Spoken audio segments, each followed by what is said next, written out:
If you're studying for the INBDE, I highly recommend INBDE Bootcamp, an all-in-one study resource that will help you pass your exam. Use coupon code MENTALDENTAL for 10% off. Hey everyone, Dr. Ryan here, and welcome back to Mental Dental. If you're watching this video, perhaps you're in the final stretch before taking your board exam, or maybe you're just proactive and you're watching this video because you're curious what it's all about, and that's great too. But if you're just a few days or a few weeks away from that big test day, confidence is going to be your number one best friend. We can very easily fall into this trap of overthinking and ruminating on all of the things that we don't know, when really we should be thinking about all of the things that we do know. I want you to trust in your preparation.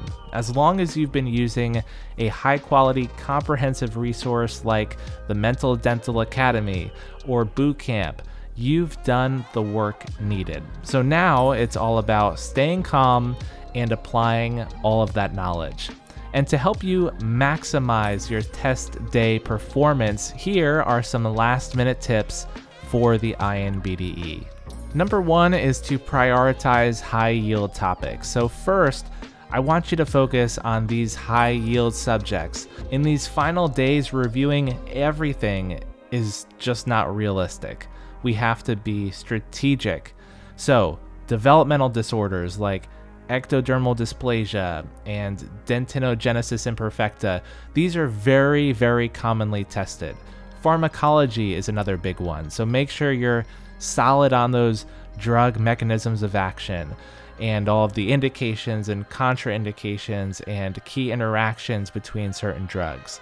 Pathology is another important one. Pathology questions frequently cover things like oral lesions and systemic conditions and what I might call red flag conditions. These are things that a dentist should see, identify in a patient, and immediately a flag goes up that, hey, we should be referring this patient or be referring them for a biopsy or taking a biopsy or treating it on the spot.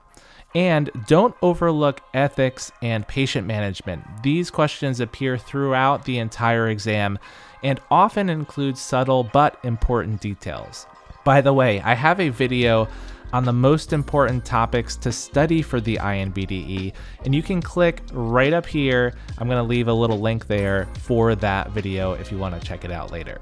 And if you're part of the Mental Dental Academy, now would be the best time to review those high yield handouts and go back and view the recordings of all of the live case reviews that I did, which are the most valuable part of your entire membership. Next, if you haven't already, take a full-length practice exam under timed conditions. This will help you in multiple ways. It'll help you strengthen your confidence, your endurance, and your time management skills. The Academy's final lesson features a full-length 500-question mock exam, which is a great way to replicate the real thing.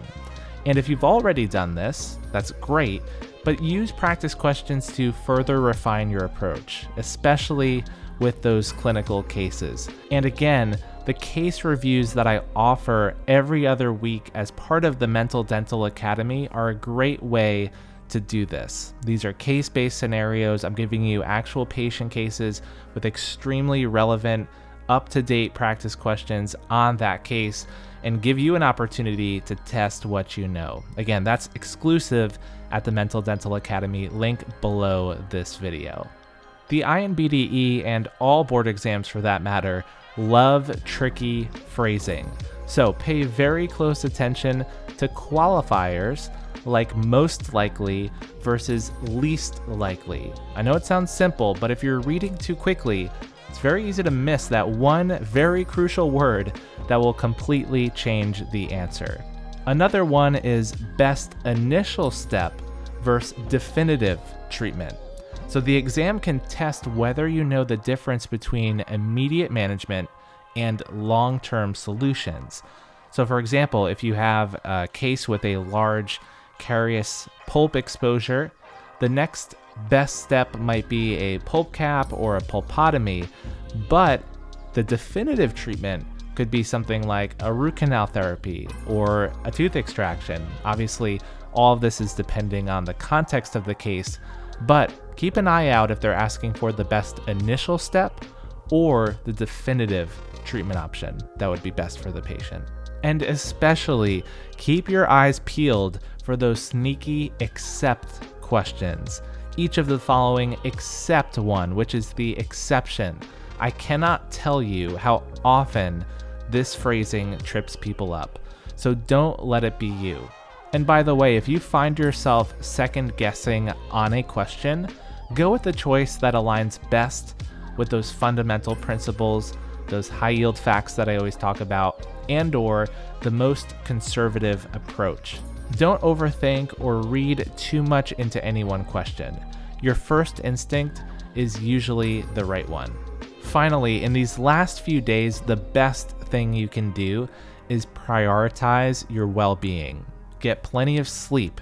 It's one of the most effective ways to boost memory and focus. Stay hydrated and eat nutritious meals to fuel your brain. And take mental breaks, whether it's a short walk or a quick workout, or some time just to unwind. A clear and rested mind will help you perform at your best. If you follow these steps, stay tuned to this channel, and invest in high quality exam preparation, I have no doubt you'll do great. Be confident in your preparation and stay calm on test day as much as you possibly can. Trust in your abilities and go in there ready to crush it. So if you found these tips helpful, please be sure to like this video, subscribe to this channel if you have not already, and share this video with anyone you know preparing for the INBDE, ADAT, or any other dental board exams.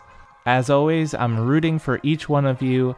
God bless you, and I'll see you all in the next video.